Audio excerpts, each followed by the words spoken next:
precisely because of its logical consistency, you seem to get a lot of flack coming from two quite different directions.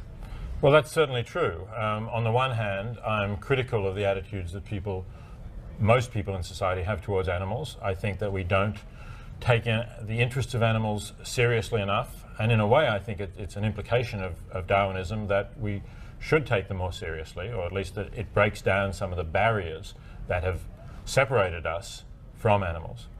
But on the other hand, because I don't think that humans are special just in virtue of being a member of the species Homo sapien, I think that if you have humans who are, for example, severely damaged at birth, that it's not wrong to end their lives. So I think that in some cases, human beings don't have a right to life because they don't have the possibility of having a worthwhile and meaningful life. And so, of course, I get flack from conservative moralists and conservative Christians from that perspective.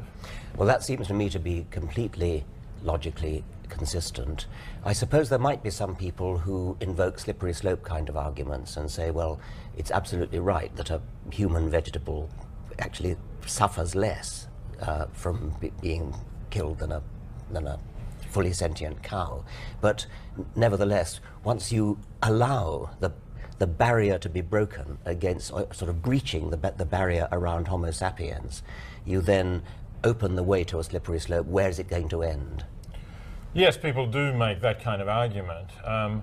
I'd say that in fact we cross that boundary inevitably anyway. I mean, even when we redefine death to say that people whose brains have ceased to function are dead, although the organism seems to be alive, the heart beats, the blood circulates. And of course we did that so we could take their organs and give them to others. I think in a way that's already crossing that boundary about the so-called sanctity of human life. And of course we turn off respirators on people at certain points. We just don't really keep people going just because they are living human beings. So I think in a way we're already on that slope, and what we have to do is make sure we don't actually slip further than we want to. But I think we can carve out some exceptions. Yes, well, I would agree with that too. You used the word animals, but I suppose what you should have said is non-human animals. Absolutely. Yes. Often when I write, I use that term, although of course it gets a bit long-winded. But precisely the point is that we recognize that we are animals. And of course, once we recognize that, then we have to ask the question, well, what's so different about us? I mean, admittedly, we have capacities to reason and to use language that exceed any non-human animals, although I do think some non-human animals can reason to some degree and can communicate in various ways. But I mean, that's not enough. For me, what's crucial is that we share with them the capacity to suffer. What's that famous quote from Bentham? Right, yes. He says, he asks what can trace what he calls the insuperable line between humans or beings that matter, that count morally, and beings that don't. And he says, well, suppose it was reason or something. He says a horse is more reasonable than a human infant. And then he says, but suppose it were otherwise, why would it matter? The question is not whether they can talk, nor whether they can reason, but can they suffer? Can they suffer? Yeah, I think that's crucial. Yes. Do you think that, I mean, a lot of people say, but there really is something special about humans. I mean, I think we probably agree that there are plenty of special things that are special about humans, as indeed there are special about various other species. But what do you see as special about humans?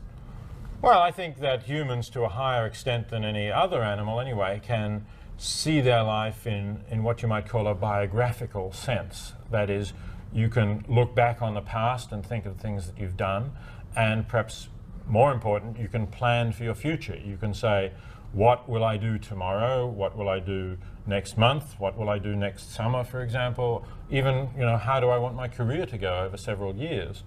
I don't think there's any non-human animal that thinks about those sorts of things. And so that, I think, can make a difference if you're just focusing on the wrongness of killing a being. So I think if a being has that capacity to plan their life into the future, and you kill them without their consent, you're doing them a wrong, which is arguably a greater wrong than you can do to some other animal that doesn't have that capacity. Right, so I understand that very well. So it's the act of killing is less bad for a creature that has no concept of future anyway. And perhaps another thing that might make it better to kill certain non-human animals than human ones is there might be a difference, not in the capacity to suffer pain, which I bet there isn't, but in the capacity to mourn for the relatives, for their or lost loved ones or something. Yes, like that. although I imagine you'd agree that there is evidence that animals can mourn to some extent. That I think Jane Goodall recounts one of the chimps that she was observing had a baby who died, and the mother carried the corpse of the baby around with her for some time. Yes. And there's stories, I don't know how well documented they are, about elephants that come back and pause at the bones of one of their group that has died, and seem to be showing some sort of respect. They're very mysterious stories, and there does seem to be something in that, yes. It's very interesting. In the abortion debate, people sometimes say it's absolutely crucial when the embryo can first feel pain, and they look at things like the development of the nervous system. What I've always felt about that is no doubt it's true that we should worry about that, but a human embryo, when its nervous system is just developed, can almost certainly feel far less pain than an adult non-human animal. And therefore there is a massive inconsistency between people who place great weight upon the exact moment when the human embryo starts to feel pain. Well, indeed, that's absolutely right. I think that certainly a pig or a sensitive animal like that would be much more aware of its circumstances and capable of feeling pain than a human embryo. And the other thing that's relevant to the abortion issue is that I think for any woman, having an abortion is a serious decision that she will only do if she has something quite important at stake. Whereas, I mean, people who are prepared to just go into the supermarket and buy some ham don't need to do that at all. They could easily eat something else. And so they're, in fact, supporting the pain that is inflicted on those animals during their factory farm lives and in the process of slaughter for a very trivial reason. And so they certainly shouldn't be looking askance at women who have terminate their pregnancies for much more serious reasons, at least not on the grounds of pain that might be inflicted on the fetus. There's an argument that's attributed to Russell, which goes something like, if you carry this line of thinking to its logical conclusion, we wouldn't be eating oysters and lettuce leaves and things like that. Well, I mean, Russell was a great philosopher, but he said some things that were a bit silly, and that's one of them. I mean, lettuce, I'm sure that lettuces don't feel pain at all. There's no evidence to suggest they could. I'm also really quite doubtful whether oysters can feel pain. I mean, okay, so maybe they're animals, and people might say, well, if you're prepared to eat oysters, you're not really a vegetarian or a vegan. But I think their nervous systems are very rudimentary, and I would doubt that they could feel pain. So I'm not really going to focus on that. But it seems to me, and I'd really like to hear where you stand on this, that when we're talking about vertebrates, particularly the animals we eat, the pigs and cows and chickens and so on, there's no doubt that they can feel pain, and there's no doubt that they do feel pain in the way we rear them and produce them. So that's why I don't think we can ethically justify eating them. I mean, I think really once we accept the sort of the Darwinian picture that we're not somehow a specially created species that's been, got a God-given right to rule over the other animals, we really have to move towards not buying all of these products that come from animals and that really embody the suffering that those animals experience. Yeah. On the oyster question, what I would say is that we don't need to draw lines, and that it's perfectly okay to talk about a continuum. And if oysters feel pain, they probably feel a very small amount of pain, right. Whereas pigs probably feel a great deal of pain. And when people say, where do you draw the line? I say, why do you have to draw lines? Why don't you just say there is a continuum of capacity to feel pain? There's also a continuum of capacity to feel the other things that we were talking about earlier, like ability to foresee the future, see what's coming, to be bereaved, and that kind of thing. Once again, there is no need to draw lines. Right. You can think of, just as we've got a continuum of all those things, you can say we have a continuum of moral responsibility, and our moral responsibility to oysters is quantitatively less than our moral responsibility to pigs, which is quantitatively less than our moral responsibility to humans, to the extent that humans differ in just the respects that you mentioned. What those respects are, intelligence doesn't seem to me to be relevant per se. A capacity to feel pain is highly relevant, and I suspect you're right that there's no evidence to suppose that it's any worse, any more painful for a human to have a knife drawn through its throat or something than for a pig. So the only justification I can think of for eating meat, and I confess that I do eat meat, is the one you raised earlier, which is the difference in ability to know what's coming, ability to feel fear, ability to feel bereaved, and things like that. And I think you're almost certainly right that although the position I've just laid out would be defensible if the animals were killed without the slightest idea of what's going to happen, if they were kind of sort of the proverbial bullet in the back of the neck when you're not looking. Of course, that isn't the way it happens. The way they're kept in factory farms, and the way they're herded into slaughterhouses, I don't know much about it, but I suspect it's unconscionable. I think it is, and in a way I do think, I have to say, if you do eat meat, I think you have a responsibility to know something about it, because you surely don't want to support something which may be not only just sort of wrong slightly, but causing really serious and prolonged suffering to beings who you agree can't morally. So I don't think we can just sort of turn our heads and say, please don't tell me about it. That's too much like the good Germans who didn't want to know what was happening to those Jews who were being. Yes, you're a much more moral person than I am, and I have to say that.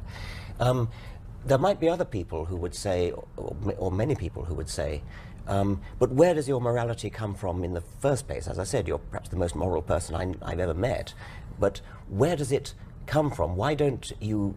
Suppose somebody were to say to you, well, you don't believe in God, obviously, so why do you care? I mean, what's the origin of your concern for the pain that other sentient beings feel? For me, what living ethically is about is about not just thinking about yourself, but putting yourself in the position of other beings who are affected by your action. So this is the kind of sort of golden rule, as it is sometimes called, of putting yourself in the position of others and asking what it would be like. And of course, Christians will say, well, that comes from Jesus, and Jews will say that also comes from the Bible. But in fact, it's something that's you find in any ethic. You find it in Confucius. You find it in early Hindu writings. So I think it's something that any tradition of ethical thinking that gets developed to a certain point, that starts to take, if you like, a broader perspective, sometimes you could call it, a point of view of the universe, will start to realize that, well, I'm just one being here among a lot of others, and there's nothing so special about me that somehow my sufferings are more important than your sufferings or anyone else's suffering, of the people out there, or for that matter, of the animals. So we get to the point where we say, really to live ethically, you have to try and think what it's like for those others who are affected by your action. And, if you say, well, why care? Of course, it's possible not to care, but then you're just cutting yourself off from a part of reality, which is there. You're denying that it matters when you look at it as objectively as you can. It's obvious that it matters to them as it matters to you. It's certainly a hugely more moral position to take than somebody who says they're only moral because the Bible tells them to be, or they're only moral because they're frightened of God or frightened of going to hell or something. Right. I mean, of course, some religious morality is in a way selfish, just that you don't want to be punished in the afterlife, you want to be rewarded, and that's a kind of self-interested position.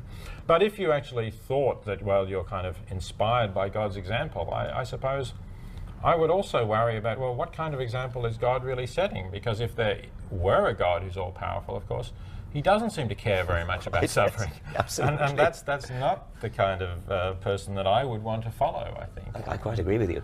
Do you think that our undoubtedly deep feelings of moral caring that you've mentioned, do they have a Darwinian origin themselves? To a point, I think, but only to a point. See, I think what's happened is that We develop feelings of caring for others, well, as you've explained so well, at least initially with our kin, and perhaps with those whom we can enter into reciprocal relationships. And maybe, you know, because we lived in small groups that were closely related, maybe then for that group as a whole. So, you know, you could say, well, on a Darwinian basis, there's no reason to think that you would get to a sort of universal altruism, but you would just have this more limited kind of altruism to those who are close to you in some way. But I think what happened then is that we developed the capacity to reason. And the capacity to reason also, no doubt, develops for Darwinian reasons. It helps us to survive in many ways. But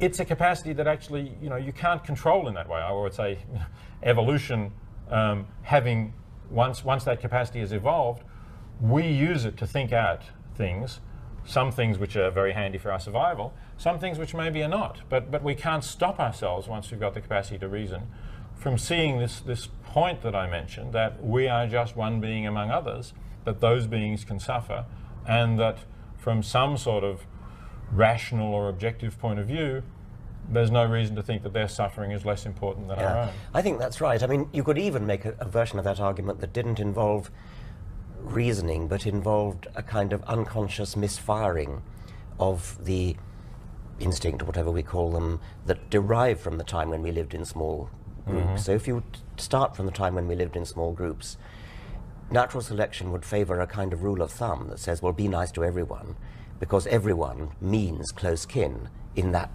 early environment. Well, now, a rule of thumb is all that natural selection can be expected to favor anyway. And so when you are plonked into a much larger environment, like this village here of New York, where the people that you meet are not your close kin, and the people that you meet are not in a position to reciprocate probably ever again, it doesn't matter. The rule of thumb is still there. It's rather like sexual lust. I mean, sexual lust was put into our brains at a time when copulation tended to lead to reproduction. Nowadays, copulation doesn't tend to lead to reproduction because we use contraceptives, but the lust hasn't diminished. Right. And similarly, we have a lust to be nice, which dates from a time when it did have Darwinian survival value. And so, as you see how the argument plays out, you're making it a rather more sophisticated version, saying it actually spills over into our reason. I'm wondering whether it's in spite of our reason, that if we really reasoned it through, we might end up being horrible and selfish. But nevertheless, the lust to be nice is still there and keeps breaking through. I don't think so. I mean, I think, you know, obviously reason builds on things that we have, and we have to have some of this compassion or concern to be nice somewhere. But I don't see reason as necessarily just promoting our narrowly self-interested ends. I also think it's possible that we have other rewards, you know, that perhaps because we've developed these cognitive capacities in various ways, we want to get some sort of fulfillment out of life. We don't just want to eat and reproduce and you know, maybe get the simple pleasures that we can get from that, but we would like to feel that we've contributed to the world in some way, and that perhaps also is a kind of motivation for non-religious people to feel, yeah, my life will have more significance and I will feel better about it if I feel that somehow through living I've made the world a better place than it would have been if I hadn't lived. I mean, I totally agree with you. I was kind of playing devil's advocate back there. Peter, I want to come back to the question of food and vegetarianism and things. First, let's go to an extreme. I suppose it would follow from your logic that there should really be no objection to cannibalism, provided the human victim, I suppose, either has given his consent or has been accidentally killed, and maybe what about eating roadkills? Well, I mean, yes, if you're not responsible for the death and your practice of eating it is not going to encourage you know, drivers to kill more animals, I don't think there's any problem with roadkill. Human roadkills? Well, I mean, then you get a question, I guess, of, well, what do the relatives think of it, and would the human have wanted this? You know, maybe most people would not like the idea that they would be eaten after they die, and we do try and respect people's wishes for after they die. We, you know, follow their wills and so on. And so we should. I mean, that's that does seem because right. that reassures us, for one thing, when we're alive, that Yes. we won't be treated with contempt. At least for that reason. Yes. It's philosophically a bit more difficult question to say whether someone's wishes should intrinsically be respected after they die and are no longer there. But yes, in general, it's a good practice, I think. Yes. And so that might be one reason why, if someone didn't consent, we wouldn't want to eat them. But intrinsically, I think there's not a lot of difference between cannibalism and what we eat.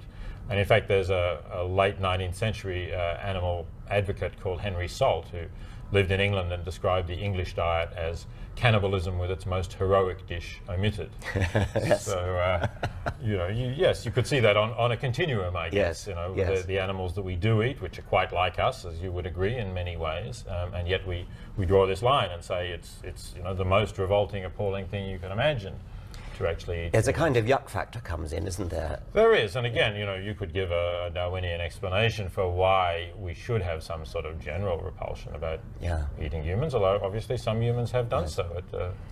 Now, suppose that that laboratories of the future start developing tissue culture methods whereby they can grow in the lab steak. And I think few people would have any moral objection to having beef tissue culture, growing steak in the lab and cutting it up and eating it.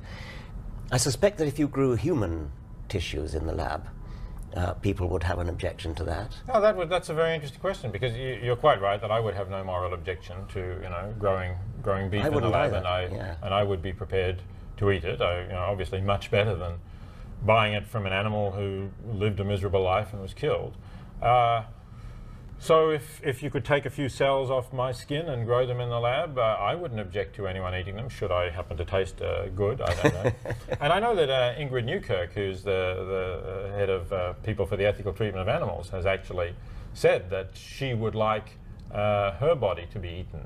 She's making a statement by that, when she dies, that she would like her friends to barbecue her, because she's trying to make the point, I guess, that this is not so different from what people do. In fact, it's morally better than what people do, because she would not have been killed for that purpose and would not have been made to suffer for that purpose. Yes, that's a very interesting position.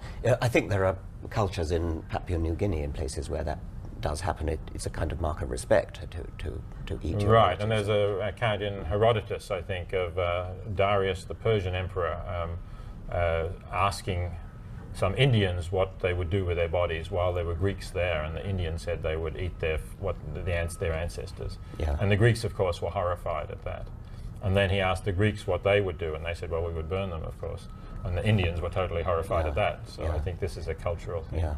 So we really do have to separate out yuck factors, which is what so often permeates what look like moral arguments, and get to the moral basis of it. I can think of no moral objection to eating human roadkills, except for the ones that you mentioned, like what would the relatives think about it, and would the person himself have wanted it to happen. But I do worry a bit about slippery slopes, possibly a little bit more than you do. There are barriers which we've set up in our minds, and certainly the barrier between Homo sapiens and any other species is an artificial barrier, in the sense that it's a kind of accident that the evolutionary intermediates happen to be extinct. Nevertheless, it exists, and natural barriers that are there can be useful for preventing slippery slopes, and therefore I think I can see an objection to breaching such a barrier, because it would you're then in a weaker position to stop people going further. I mean, another example might be, suppose you take the argument in favor of abortion up until the baby was 1 year old, say, or 2 years old. And so if a baby was 1 year old and turned out to have some horrible, incurable disease that meant it was going to die in agony in later life, what about infanticide? Strictly morally, I can see no objection to that at all. I would be in favor of infanticide. But I think I would worry about, I think I would wish at least to give consideration to the person who says, well, where does it end? Yes, I can see that there is a problem with, say, small children, partly because we're bonded to them very closely in a way that we're not really bonded to the same extent anyway to the fetus, or perhaps even to the newborn infant. But I think when people make slippery slope arguments in this area, you have to appreciate that it does go the other way, that precisely because we draw this boundary between us and animals, we turn a blind eye to all of that animal suffering, as you were more or less acknowledging, I think. And that, of course, has disastrous consequences for animals. So that's why, I mean, I think I want to reduce the sharpness of that difference. And so one of my objections to a religious viewpoint, of course, is that it does reinforce that boundary. I mean, it says that only we were made in the image of God and so on. And obviously, neither of us share that view. But I think it's been, on the one hand, perhaps you could say it's given some protection to humans, but on the other hand, it's put the whole of these billions of other sentient beings into this state where we can just use them and abuse them for our ends. Now, coming back to the question of vegetarianism and meat eating, we exploit non-human animals in various ways, farming them for food, farming them for milk, laboratory testing. I presume that for you what matters is how much they suffer, and so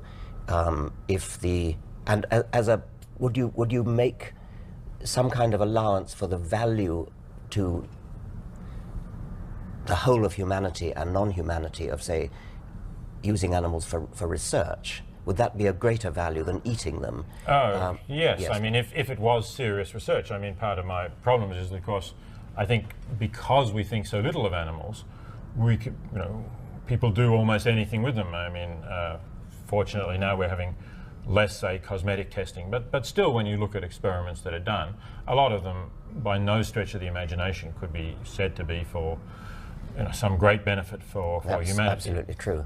So I think we ought to be very tough on those, but I would have to acknowledge that if there is a real benefit, if you really have some prospect of helping a large number of people who you couldn't help in any other way if we've explored all the other avenues, I suppose I would say, yes, you could justify animal testing. But I have to say also, because I don't think this species barrier is so important, that if you could make similar progress or even greater progress by testing on a human being with severe brain damage at a similar level, and if the parents, let's say, or the relatives consented to that, I would also say you could justify that. Yeah, again, totally logically consistent. Now, would you agree that far more suffering happens in the food industry, in factory farming and slaughterhouses and things, than happens in laboratories? And yet, laboratories are far more closely controlled, well, perhaps because laboratories are far more closely controlled than farms and slaughterhouses. Absolutely, I do agree with that. And I think most of the animal movement in the last decade or so has acknowledged that and has started to shift more of its attention to the use of animals for food. I mean, for one thing, the numbers are just overwhelmingly greater. Right. I mean, here in the United States alone, there's something like 10 billion animals that are raised and killed for food each year. Whereas I think with animals used in research, it's maybe 25, 30, perhaps 40 million. We don't really keep very good statistics in the United States. But, 40 million as against 10 billion, it's very small. Plus, as you were saying, in a way, on the farms, they're not answerable to anyone. There's really virtually no laws. In fact, in the United States, there is no law saying how many hens can you put in a cage to get eggs. Yeah. It's just a matter of commercial practice, what you do. And that does contrast with testing, where there is some controls. I don't think the controls are at all. It varies from country to country. It varies. I think in Britain the controls are extremely stringent, and certificates have to be signed and. Well, they're certainly more stringent than they are here. There's no doubt about that. That's right. Yes. But undoubtedly, far more suffering goes on in farms, which leaves me in a very difficult moral position. I mean, I clearly, I think you have a very, very strong point when you say that anybody who eats meat has a very, very strong obligation to think seriously about it. And I don't find any very good defense. I find myself in exactly the same position as you or I would have been, well, probably you wouldn't have been, but I might have been 200 years ago, talking about, 200 years, perhaps a bit longer ago than that, talking about slavery, where somebody like Thomas Jefferson, a man of very sound ethical principles, kept slaves. It was just what one did. I mean, it was the kind of the societal norm. And so I'm a bit reminded of the Flanders and Swan song, "You Don't Eat People." Do you know that? I'm not familiar with that one, I don't think, no. It's Flanders and Swan, you know, where that's a comedy duo. Yeah. And they had a song about a cannibal feast, and one of the young men of the society objected to eating people. He said, eating people is wrong. And so his father sort of put his arm around him and said, "No, don't be silly, son. I mean, people have always been people. If the Juju hadn't meant us to eat people, he wouldn't have made us of meat." And then the final line is, next thing you'll be saying is we shouldn't eat animals. And then the son just roars with laughter. "Don't eat animals? What a ridiculous idea." Well, the historical precedent of slavery, I think, is actually rather a good one, because there was a time when it was simply the norm. Everybody did it. Some people did it with gusto and relish. Other people, like Jefferson, did it reluctantly. I would have probably done it reluctantly, and I'd sort of just gone along with what society does. But I think it's extremely hard. It was hard to defend then, yet everybody did it. And that's the sort of position I find myself in now. And I think what I'd really like to see is people like you having a far greater effect upon, I would call it consciousness raising, really. And try to swing it round so that it becomes the societal norm not to eat meat. Yes, absolutely. And I think what you're talking about is the pressure of social conformity. And Yes. I think we're very much a conforming animal. And it's very hard to do things sometimes against the prevailing norms. And that's why it was hard for people who had some scruples or doubts about slavery to actually imagine that they could abolish it and live without. So I think that's, we are making it more acceptable. I think in a way the animal movement is making progress. I mean, you can walk into any supermarket here and you'll find meat substitutes, meat alternatives, vegetarian dishes. You'll find soy milk, of course, and so on. So it's getting easier and it's getting more socially acceptable. And I think we just have to somehow get past that threshold where it won't be a difficult decision for people to make at all. It'll simply be something that they can see lots of people do, and they'll feel better doing it, and gradually it will become a thing of the past, as slavery has now become a thing of the past. I suppose another thing might be that as it becomes socially the norm, great chefs will develop wonderful recipes. I mean, the problem with vegetarian food at the moment is a lot of it isn't very nice. Well, it's got better, I think. I think Yes. it's got, I've been a vegetarian now for 35 years. Yes. And when I started, you could certainly have said that, and there were some dreadful things around that people ate, and I was living in Oxford, and English cooking was certainly not very good at vegetarianism. But now, we have some great restaurants in this city, for example. There's some terrific vegan restaurants as well as vegetarian, where I think, you and any other meat eater would really enjoy the food. Yeah. So we're getting to that point, I think. What's the connection of Darwin with what we've been talking about, speciesism and so on? I think what Darwin did was to knock out a lot of the foundations for thinking that we humans are so special and that therefore we can do what we do to animals. I mean, previously it made more sense maybe to believe that we were created by God, and the biblical account that actually says, well, we were created last and we were given dominion over the animals, and we were made in the image of God and they weren't. But if you accept an evolutionary account, then of course that's nonsense. We were not created in the image of any deity, and we were not, nobody gave us permission to use them. We just evolved together with them from common ancestors. And, in terms of rights, they have as much right to live and enjoy their lives as we have to live and enjoy our lives. So it just undercuts all of that separation, and then stresses the continuity and the similarities, which, as we were talking about, include the capacity to suffer. Yeah. And Darwin himself laid great stress on the continuity, and a lot of Darwin's argument, his one long argument, is based upon the need to make humans similar to animals, because he recognized that that was the barrier in understanding that he had to get across. So an awful lot of, when one's reading Darwin, as you know, you have to understand that that's what he was trying to do. He was trying to it's make quite, the continuity. quite clear in The Descent of Man that he extends it from just the physical and anatomical similarities to similarities in our minds, to talking about animal emotions, and he has that wonderful book about the expression of the emotions in man and animals, just talking about similarities of emotions that ours are continuous with theirs. They're a little bit different, they're a bit more developed by the way we are, but that you can read back these emotions. So it's not in a way just the capacity to feel pain in a physical sense, but also capacities to feel things like boredom, fear, frustration, loneliness maybe, and also to feel love for their others. And he even talks about some kind of religious feeling, if I remember rightly, that maybe you can find some traces of in a dog howling at the moon or something of that sort. So yes, I think he did want to stress that continuity, which the religious viewpoint had completely separated.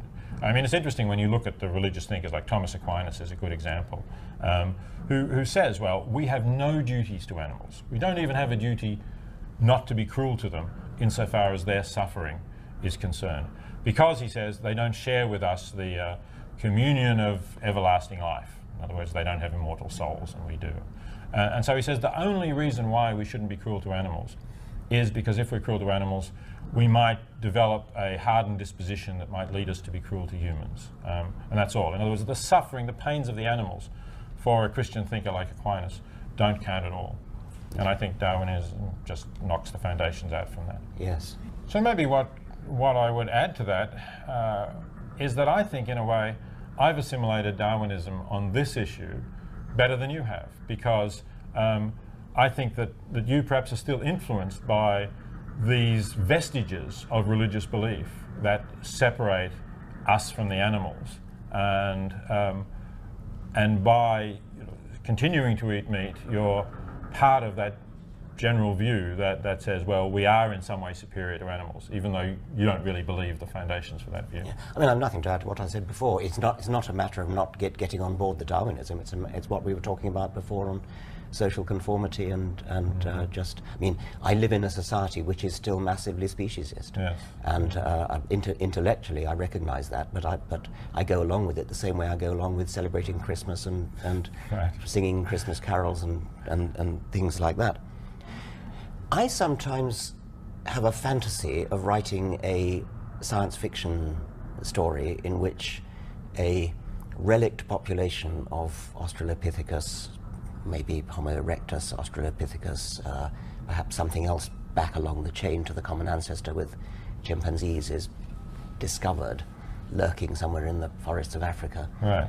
And the purpose of the novel would be to play out the implications on society of the rediscovery of Lucy. Can you sort of explore what you think might happen if we did discover that? Well, I think that would be fascinating, because then we would have to raise that question of when does a being have sufficient moral status to be regarded as our equal in law, as a being with full rights, and not, as animals still generally are, an item of property. And I think, it's a nice idea to imagine that Australopithecus could be discovered. But, there's another possible way in which this could happen, and that is if somebody were to produce a chimpanzee-human hybrid. Yeah. We would have the same problem. And that, as I understand it, is not beyond the realms of scientific possibility. So again, then some people say, well, this would be great, because then we could have assistants to help us around the house. But what they don't realize is that they're actually recreating slavery here, yeah. with a being that's just somewhat more different from the white Europeans than people of African descent are. But it's still, I don't want to say it's a continuum. I don't want to say that in any way, Africans were more like, other animals, of course. But I do think it's a way of just drawing this boundary around who we are, And the racists used to say, well, we are the white Europeans and we're dominant. And if we have Australopithecus or we have a chimpanzee-human hybrid, well, we're going to say, well, that's not us. So we can somehow use and exploit them. But really, well, as you were saying, we shouldn't be having that boundary, that line at all. We should just say, let's look at this being, what is it, what can it suffer, what can it experience, and its experiences, you know, in many respects are similar to ours, and we shouldn't discount it because it's not like us. Theoretically, we shouldn't need to actually make that hybrid, because the mere fact that we can think about it ought to be enough, oughtn't it, to let us have the thought that would follow from it. Yes, in theory, it absolutely should be. No doubt that you actually did it, though. It would have a big impact. Much more it would focus attention impact. on it. Steve Gould once speculated about the possibility of a hybrid between humans and chimps, and he added that he could think of no experiment that would be more immoral to do. I couldn't get that. I mean, it seemed to me that it might be a very moral thing to do, precisely because it would have the effect of breaking the barrier of the wall around Homo sapiens. Well, the danger, it would be immoral if it was done with the purpose of creating an experimental subject or slaves or something of that sort that you could use irrespective of its interests. But if it was done for the purpose that you're suggesting, then yes, it could be. Well, it probably would be done just for sheer scientific curiosity, but then but the consequence might well be, I mean, it surely wouldn't be used as a slave. I mean, it would be, right. But the consequence might be the social effect that we've talked about. But you would be creating a being. I mean, I guess maybe why Gould said this, I don't know, is that you would be creating a being who was almost one of a kind and wouldn't quite know, you know, would probably have enough intelligence to understand his or her situation and wouldn't know where he or she belonged. It's like Frankenstein, you know, in Mary Shelley's novel, who actually is quite a sad figure, I think, in a way, not really, you know, a monster, or maybe becomes a monster, but is sad because being created in this way, and basically nobody loves the monster. You know, even the creator rejects him. So it could be something like that. Indeed it could, and that's exactly the kind of reason why it might be immoral. But I suspect that most people would think it immoral for pure yuck reasons. Yes, no, I don't agree with that. And, you know, I think that's... I think we have to think through what actually would be objectionable about it, and undoubtedly the creature itself would have a horrible life, because it would be an object of, it would be like a sort of circus freak. Yes, yes, exactly. It would be like one of these, I don't know, you know, Africans brought to Europe or something when Africans were first discovered, or Native Americans. Paraded round as a curiosity. What is speciesism? Speciesism is an attitude of prejudice towards beings because they're not members of our species. So just as racism means that you're prejudiced against beings who are not members of your race, and sexism means you're